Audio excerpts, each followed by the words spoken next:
satellites, as you heard, to building components for big organizations, to creating our own rocket motors and environmental systems, and to now building the next generation space shuttle. And that's been a journey that's not only been mine, but a lot of good people in my organization and around my organization. I don't know if somebody can put the monitor here on. I got a blank screen on the monitor in front of me.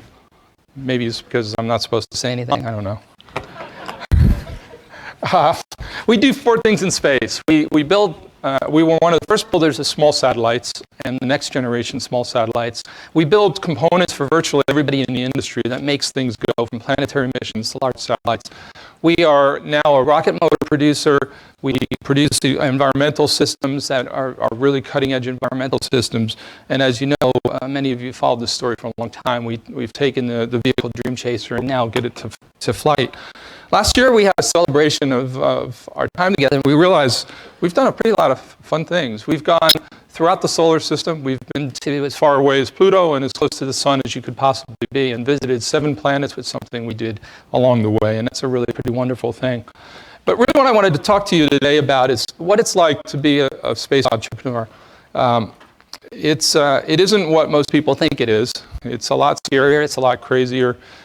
Those of you in the audience who know about this know what it's like.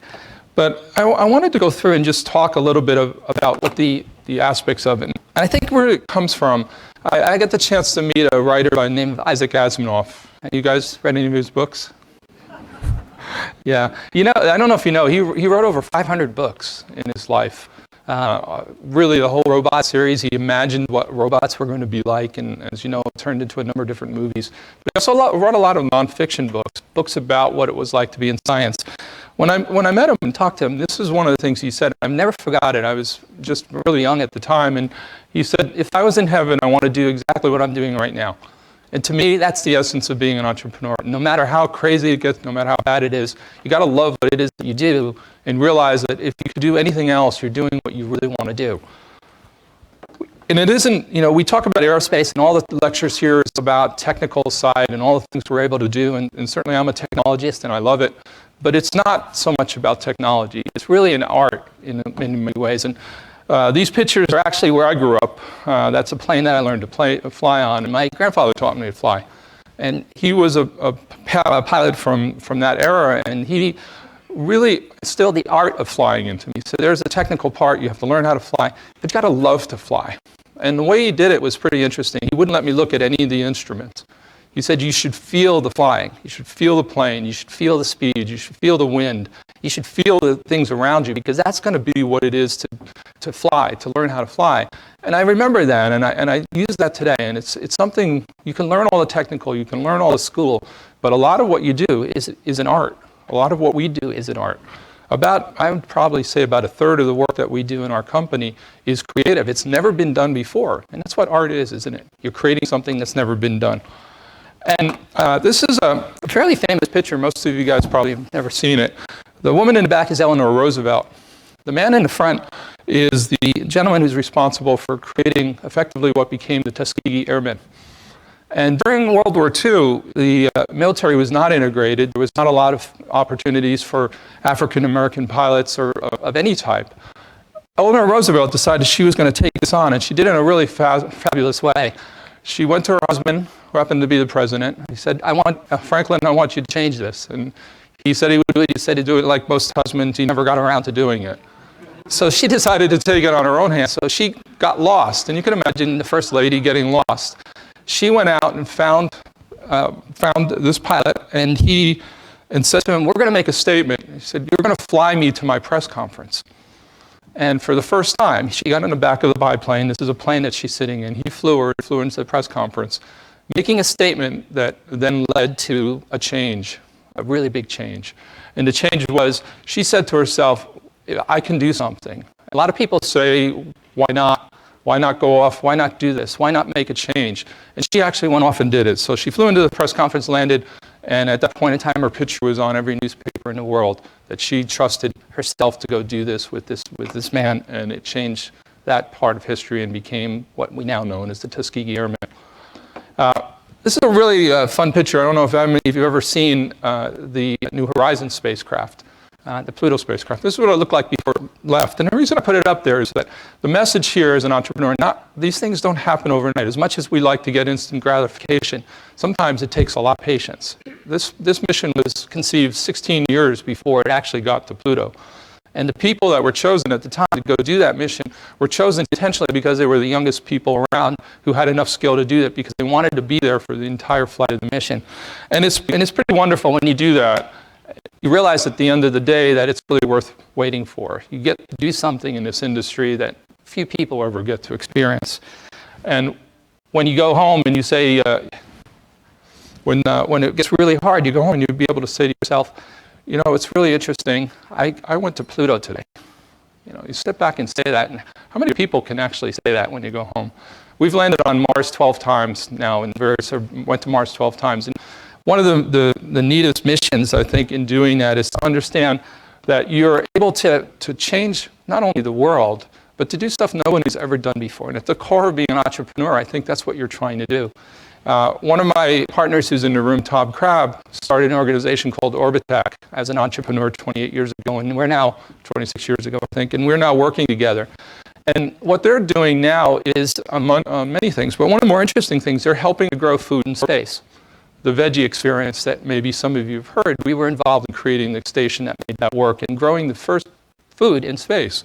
And ironically, the first flower in space that happened on Valentine's Day this year. Pretty good timing, Tom. Couldn't have gone any better. About 2 days early, right? But it worked. You know, it's fun to think, well, of course, well, we're going to go somewhere else. We have to eat, and to see the astronauts having a lot of fun. I will say that I have a Russian friend who called me up and he said, you know, Mark, I've seen The Martian, and now I've seen you grow lettuce in space, and I think you're wrong. I think you should grow potatoes. Because there are alternative uses of potatoes. Right. So I thought about that, and I spoke to him again, and I said, you know, Sergey, there are a lot of other green things that can be grown in space, and I'm from Colorado. I'm glad to see you're with me on this one. Tells me something, actually. But in all seriousness, it's growing food in space is wonderful. It's what we need to do to go somewhere else. But everything we do can have another purpose. What are we doing? We're learning how to grow things with limited water and no direct sunlight. There are a lot of places in this world that could use more food grown in harsh environments. And if you can bring that technology home, what we do in space can change this world. And that simple thing of being able to provide food to people who don't have it, that alone is something that makes it worthwhile to go to space. Anybody know what this is? Yeah, one or two. That's an age gap group. If you can imagine, you guys are all the smartest people in the room, and we're here trying to figure out how to send a robot to space, to Mars. And we have two of them, Spirit and Opportunity were their names. And the problem was that we didn't know how to land them. And everybody came up with all these great ideas. When you're landing something on another planet, if you use any type of retro rocket, it kicks up all the dust and rocks, and it really destroys the bottom of your spacecraft. It's not a really good thing. So there are probably a dozen ideas of how to get it to space. If you can imagine, here I am pitching all the smartest people in the world, and you said, I'm going to take your billion-dollar rover, I'm going to put it in this really big beach ball kind of looking thing. I'm going to take it, I'm going to throw it out of a spacecraft. It's going to hit Mars. It's going to bounce, I don't know, 10, 20 times, maybe, who knows. It might go down a hill. We don't exactly know where it's going to go. But we know when it ends, it's going to land on the right side so it can open up properly. We don't know how that's going to happen, but that's what's going to go. And then eventually, that beach ball is we're going to open it up, and the rover is going to drive off and be happy. Right. So that was about the stunned silence that happened at that time. But in fact, that was what happened. And it was the last idea anybody wanted, but every other idea didn't work. And sometimes in an entrepreneur, you realize when all the sanity doesn't work, it's the insane thing, it's the crazy thing that actually winds up working. And it worked twice, and it worked perfectly.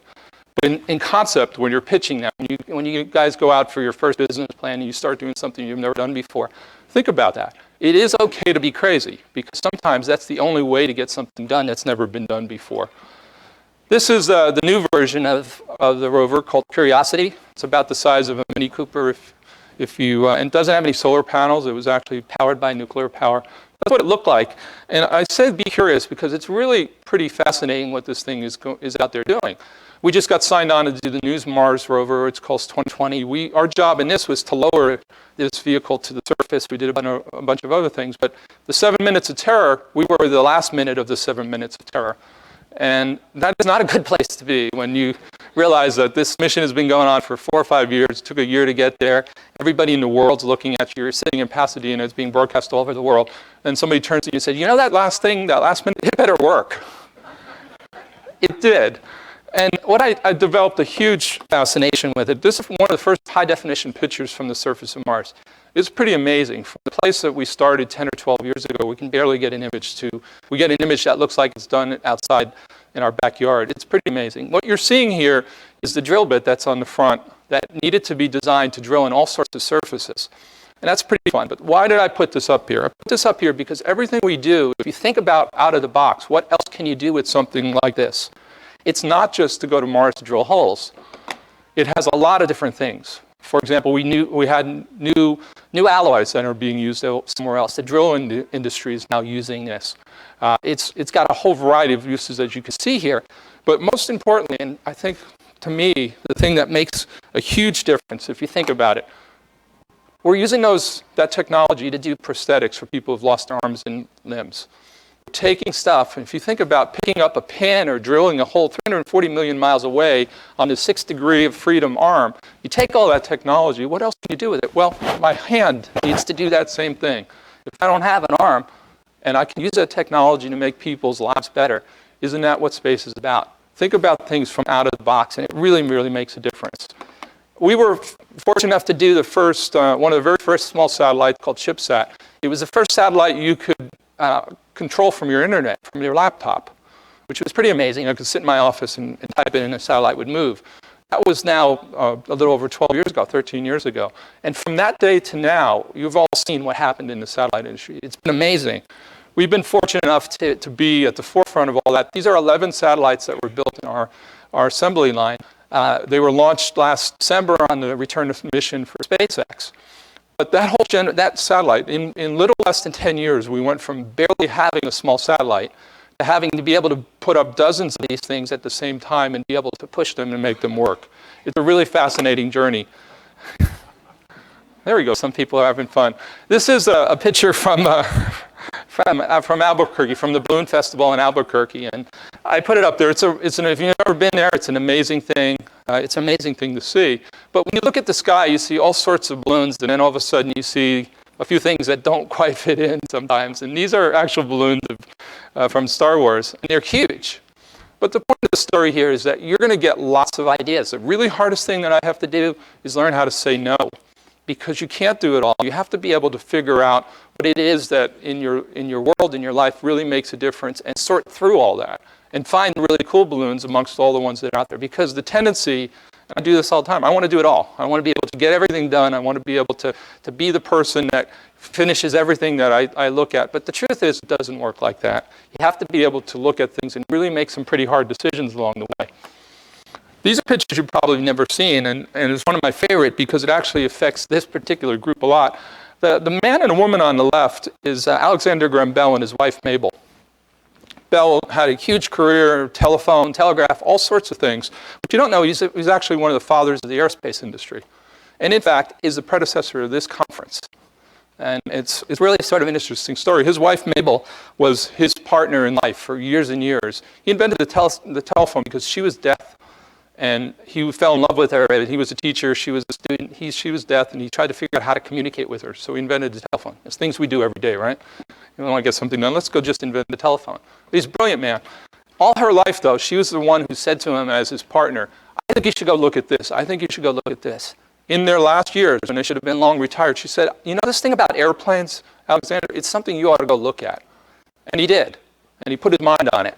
And he actually, with the Wright brothers, in my view, he actually moved aviation further than the Wright brothers did. He figured out one key really important thing about flying is that sometimes you have to turn an airplane.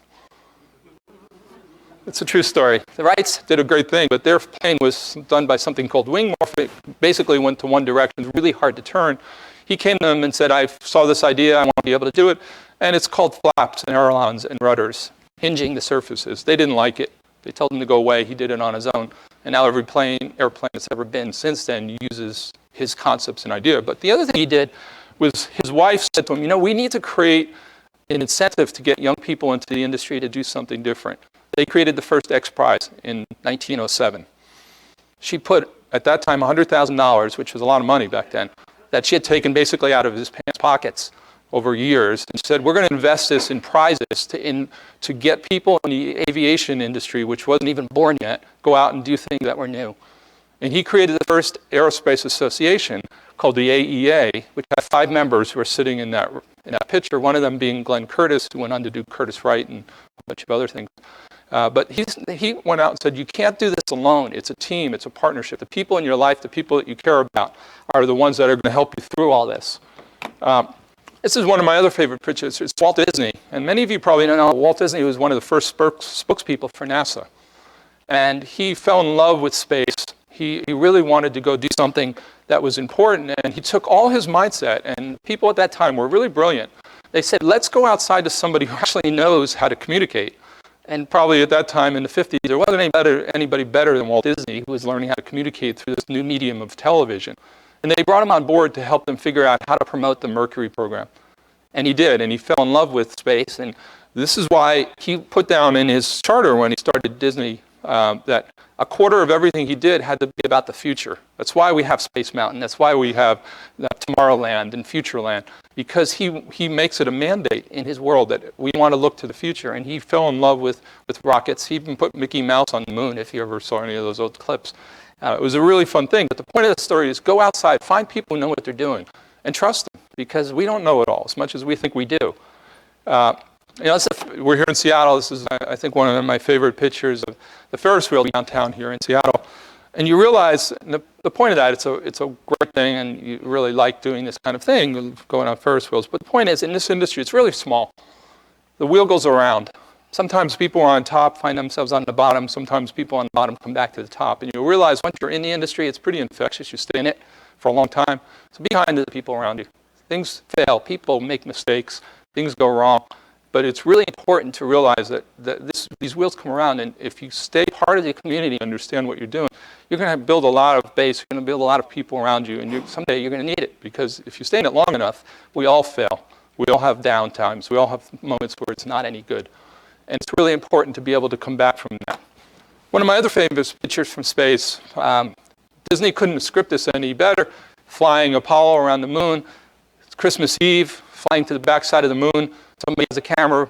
The astronaut puts it out the window, looks out and takes a picture. First picture done by human of the Earth rising over the moon. And an amazing picture. It's pretty common now. We all look at it. But at the time it was taken, it had never been done before. No one had ever seen Earth in that way, taken by a human before. And it changed the world. Today's modern movement on the environmental issues and the ecology movement really traced their days back to this photo where people began realizing everything you've ever known, everyone you've ever known, is on this little blue dot that's sitting up there in that picture. And we need to take care of it. That one photo began the whole thought process, in my view, of we need to go back and make sure we take care of our world. This is a picture from NASA Langley, and it's an old building falling down, and it's an old hangar. This is where Dream Chaser was born for me, now 11 years ago. And it was a story that we started that we wanted to, this was long before there was a commercial space program, we decided that someday the space shuttle was going to go away, and we needed to find a way to maybe build a new one. But would we build it the same way we can do it? The problem with that was we were a company of about 30 people at the time. And everybody in the world said, you've got to be out of your mind. You want to go build a space shuttle in a garage in Poway, California? But we thought it was a really good idea, maybe pretty audacious, but it was an interesting idea. So we looked around, and we found out there was several old NASA programs that had been tested for many years, 10 years in one case, and put away in this hangar under a tarp, and on top of the tarp was about 8 years worth of bird crap. And nobody cared about this thing. Nobody cared about the program. We went to this brick building. They sent a few people in to talk to me, like, who is this kid? Why do we want to talk to him? It's a pain in the ass. And what we found was this model of something they had designed called the HL-20. put 10 years worth of work, almost, I don't know, $500 or $600 million of research to figure out what's the best shape for a small space shuttle. And for a lot of reasons, they decided not to do it. So we went in and took it over and said, we want to go do it. And they looked at us and they said, you got to be crazy, but it's part of NASA's job is to license technology, so here it is, good luck, bye, don't come back. And the point of that whole story is, as audacious as it sounded 11 years ago, it's now a reality. But it all began with one step. And sometimes when you do something, you're going to see it seems like this huge mountain. You can never get there. And you need to think about it as one step. And this is obviously one of the most famous one steps that you've ever seen, is the first step on the moon. And I've been fortunate enough to have a lot of people who signed on to this crazy idea early on, including many of the old NASA veterans, Neil Armstrong being one of those. And one of the things I realized is how valuable all that information is. And you also realize how you can, when you do a lot of speaking, how you can be misinterpreted. So the press out there, be kind to me today.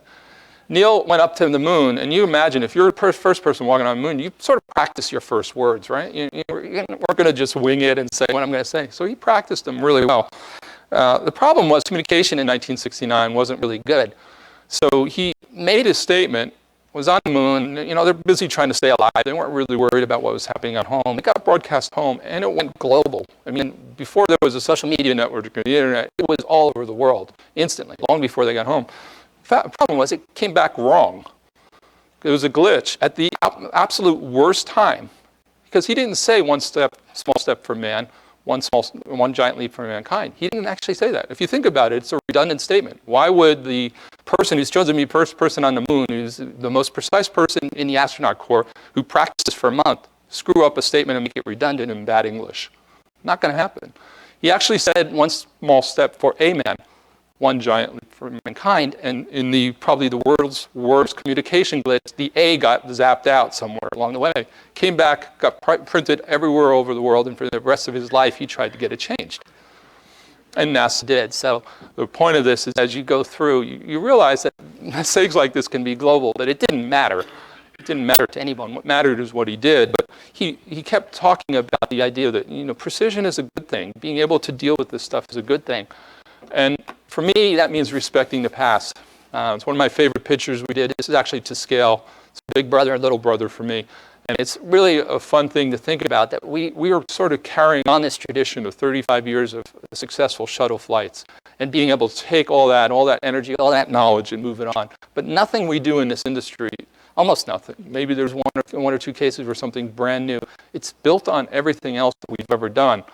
And we've been able to take that idea, that little crazy idea from a long time ago, and turn it into something that actually works and flies and has the ability to really carry on the torch in the same way that it was before. And, you know, the mantle of being an entrepreneur is that you inherently will fail. You will break down. You'll have really bad nights. You will have times where you want to kill a lot of people. It will not always be a wonderful thing. Then you go to sleep and you wake up and you have amnesia. It's an inherent task of any entrepreneur. You have to be able to have instantaneous Alzheimer's and amnesia. The amnesia tells you it wasn't really bad yesterday, and the Alzheimer's says, I'm going to go do it again and seem like it's a brand new thing. And it's quite an effective tool if you can bring it out when you need to.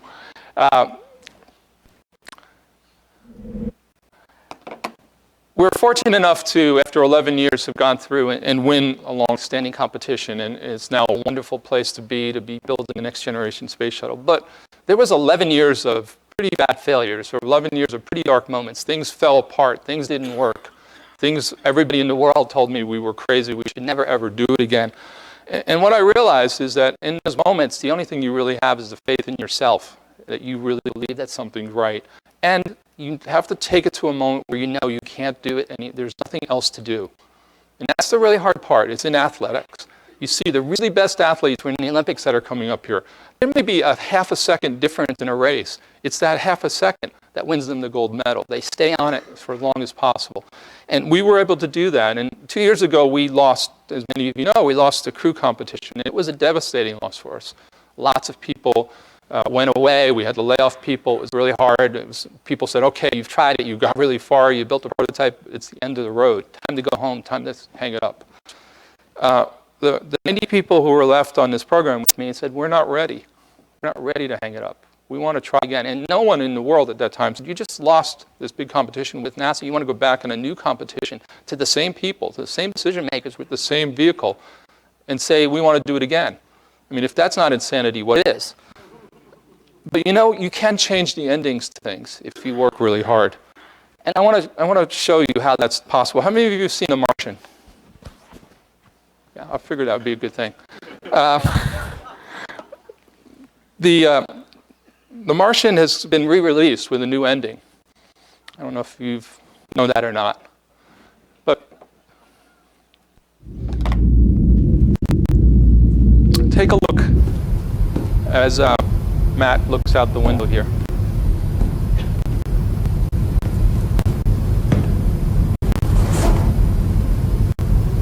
I think about the sheer number of people who pulled together to save my sorry ass, and I can barely comprehend it.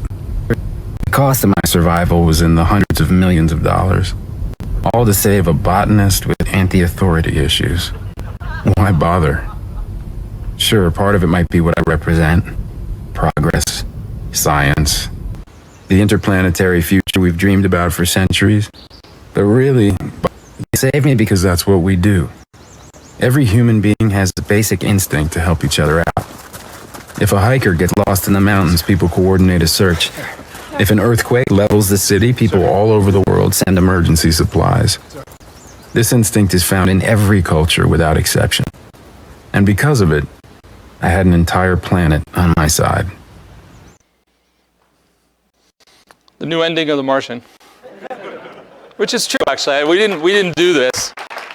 They did come to us and said we wanted to use your vehicle in the movie. They needed to get it out for the Oscars, some small thing like that. And they couldn't get it done in time, so the producer and the director came back and said, could we cut a new ending using your vehicle in it? Endings can change, and that's the message here. And his speech, which I think applies to any entrepreneur, is that I am so amazed by how many people pulled my sorry ass out of the fire over the years and came to help me, that it really is something that makes a huge difference. And one of my favorite sayings I've been using for years is something done by Gandhi, who was not an entrepreneur in the traditional sense, but changed his world as entrepreneurs do. And when you go home, and if you're ever going to start a company up, if you learn any one thing from me, this is it. First they ignore you, then they laugh at you, then they try to fight you, and then you win. That is the story of any entrepreneur in any industry. When a company like Microsoft got started, when Apple got started, when Amazon got started, anything you do, they'll sit there and they'll say, laugh at you, it'll never happen. Then they'll say, oh, these guys aren't worth it. We'll just keep them on the side. IBM said, Microsoft will never get anywhere. It's this whole software thing. Who gives a crap about any of that? And yeah, that's exactly what they said. And then they will wake up a little bit late and they said, well, maybe we should get into the game. Ask Kodak about that one. Maybe we should get in the game and do this differently. Then you realize at the end of the day, you can win on something like this. And I'm here because the future is education. The future is the next generation in any industry, but particularly in ours. It's a multi-generational industry, and it really matters. And when you guys get to be on this side of the table talking, remember this, because there's going to be another group of young people out there who are going to say, I want to do something like he's doing or she's doing.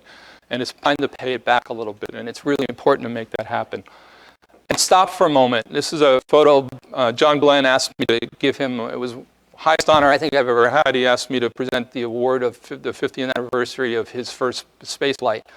And we spent time together. He asked me to be the person to give it to him and to talk about him in his life. And the time I spent with him before that, and as well, he didn't want to talk about anything he did in his life or his career. He wanted to know what I was doing. He wanted to know where we were going, and he wanted to know if he can come on fly on Dream Chaser. He was lobbying me. I mean, John Glenn lobbying me to go fly on my spaceship. Yeah, I know, it's pretty amazing. But there are amazing moments in this industry, and you really need to take hold of them and remember them. Crazy stuff that happens. We were one of the sponsors of the rollout of Star Wars this year, and it was done through a big event in Los Angeles. And to think about us being part of that at some point in time was an amazing story for me and my team, but have a little fun with it. You see my two program managers playing with their lightsabers in front of Dream Chaser. It's okay to have fun too. This is what it's about. It's a good thing to do. And as a young child, I always dreamed of flying and going into space, and we have those little dreams of being a young person. And it's so important to keep that little child going on in your heart. Sometimes you have to do temper tantrums and you have to go and yell and scream, but most of it is just believing in the unbelievable and to really look at it. And I like to say dreams don't have an expiration date. If you don't get there now, you might get there someday. And I wanted to thank you all for listening, and if there are any questions, I'll be happy to take them.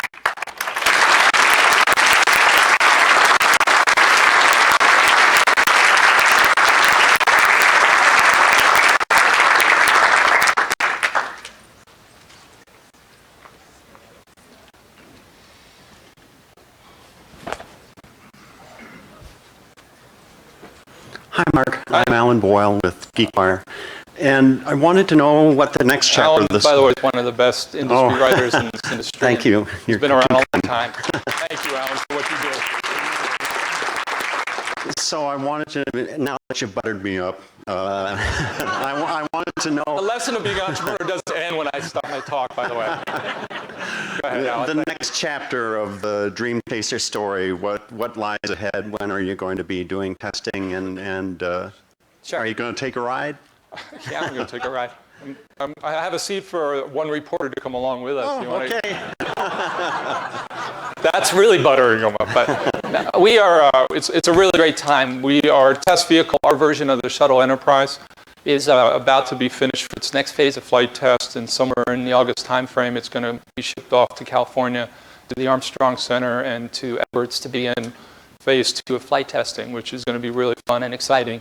We're testing a lot of the stuff for the orbital vehicle now, and we don't know how many tests we're going to do, but as many as we need to do. So that's happening. While that's happening, the actual orbital vehicles itself are under construction. We have built the first structures for vehicle number 2, and they've been delivered to Colorado to start getting outfitted. So that's a fun thing. As you know, we won the cargo contract. That cargo contract is now well underway. We just finished the first milestone of that, and we are looking to be launching on time, which is about 3 years from now, the second half of 2019, which is NASA, whatever NASA's schedule is. But that's a really amazing, fun thing for us to be able to do, and that contract will go well into the next decade. So we need lots of help. We're going to be hiring lots of people, and you guys want to come out, work on the next space shuttle. I think it's a pretty good time to do that. So it's testing, it's building the next vehicle, and it's getting all the material and work done necessary to get the vehicle flying from a logistical and software and other points of view. All that's going on. Just a quick follow-up. Has there been any discussion about how many flights, what the balance of cargo flights is going to be, or is it too early for that? It's too early. We actually got started and the contract is moving, and somewhere between now and the end of the year, NASA will be making a decision on manifest and how many flights. And there's a minimum of 6, but it's probably going to be a lot more than that. Yeah. Thank you. Sure. Thanks. Hi, Mark. Great presentation. I'm Sean McClinton from Space Entrepreneurs here in Seattle. We've got a network of about 550. Did I do it right? What's that? Did I get it right? Space Entrepreneurs? Just beginning right. One of the challenges we see is people with ideas, people with small businesses, trying to understand what, say, you guys need at Sierra Nevada and what you're looking for and how, because we can form teams pretty quickly, but how do we figure out what you guys need and how do we connect? How does an aspiring entrepreneur, a student or young professional, how do they learn? What do you suggest in terms of corporations of what you guys need and how to fill those needs that maybe a traditional team in your company can't fill? Yeah, that's a great question. And I think there are 2 different models of how to go about doing this. There are certain models that say we're going to do everything in-house, we're going to build everything in-house, we're not going to go outside. We went a different road. We said we're going to do everything that we can do well, but if somebody does it better than us, we're going to bring them on board. And if nobody does it right now, we're going to help find somebody to figure out how to build it. And about 60% of our program is actually outsourced to 30 different companies, 9 universities in a number of different countries. The idea is to bring the best to the table. It's harder to manage, but it's a better way to do it. So to answer your question, in that there are technologies that have not yet been created or need to be advanced or need to be developed. And the best way for us to be able to do that is that's what we're using a lot of universities to do, to help us do the primary research to figure out what's the next step in thermal protection or what's the next step that we need to do in composites. And I think we can certainly pass that information on, but there's a list of technologies that are not yet mature, not only in the vehicle itself, but what goes inside. I think that's the most underrated part of this. Everybody looks at the shiny vehicle. It's just the transportation system. It's what you do with it that matters. This is a laboratory. This is a satellite servicing vehicle. It brings cargo up. It can do many other things. But all those things of robotics and how you manipulate, how do you have a satellite to go fix it? How do you set up workstations to do experiments inside a vehicle like Dream Chaser? I think that's really where the interesting opportunity is, because it's smaller, it's more accessible, and what experiments we actually do while we're going to space or when we're in space is probably a pretty good area as well. Right. So we come up and we can share that with you with the areas that we think we're going to move into that we believe are the most interesting, the most dynamic, but yet at least mature, if you will, which I think is where the entrepreneur side comes in. Thank you. Of course. Hi, my name is Blaze. I'm CTO at Space VR. Almost forgot my lightsaber, so I had to go back and get it. You're not going to hit me with that, are you? No, not if you're nice. So, no, I'm kidding. So what kind of cameras are you putting on Dream Chaser to tell the story of what you guys are doing? And would you be interested in putting a 360 camera to really immerse people into the story? Yeah, probably, yeah. But the idea is that the way we view this is it's not our vehicle. I mean, we own it, but it's about, we think this vehicle can create a lot of excitement around the world. One of the reasons is we can come home and fly and land anywhere in the world. We need about the same runway as a 737. And we have nothing hazardous material, there's no hazardous material on board. So we actually can come and land at various airports, and a number of them are actually in the process of getting certified for us to do that. Not by emergency, which is the past, but by intent. So for example, we could come up to Seattle and land at Boeing Field or SeaTac, and doing that, then bring the community here, particularly the young community, and come and see the space program. What I found out is about 1% of the people in this country have ever seen the space program, even in a museum. And could you imagine if we could bring the space program out to the people to be able to do that? How many young people would then get inspired maybe to take my job over, but maybe go out and find a cure for cancer or go develop the next technology? It's about inspiration. And I think from what we're trying to do is to be able to do that. And in part, to do that, you need to tell the story. And it's our view that we want to document the whole story, make sure that it's told from as many different angles as possible, and to instrument. The vehicle will already have a pretty substantial group of videos on it because it's an autonomous vehicle. This version of it is fully autonomous, so it has to be able to understand where it is everywhere. But I think the answer is we will have a pretty serious amount of cameras on it, and that might be one. We haven't spec'd it yet, but it certainly can be. Awesome. Yeah, Thank you. Sure. Well, thank you very much.